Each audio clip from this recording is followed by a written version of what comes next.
Ini dia kabur aja. Hah, siapa? Dia yang nabrak di ini dia kabur. Oh my god. Detik-detik mobil BED tabrak lari Chevrolet di tol bandara, plat nomor tertinggal. Tengah beredar video yang memperlihatkan insiden kecelakaan antara dua mobil di jalan tol bandara viral di media sosial.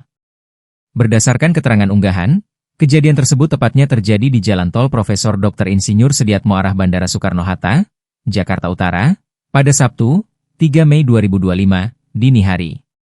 Video viral kejadian tersebut salah satunya diunggah oleh akun Instagram @cam Indonesia. Dalam rekaman tersebut, terlihat mobil Chevrolet di lajur kiri dengan posisi melintang sedikit menutupi ruas jalan.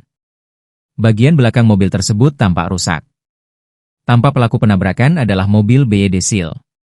Tampak kap mobil listrik asal Cina itu terbuka akibat benturan. Alih-alih berhenti,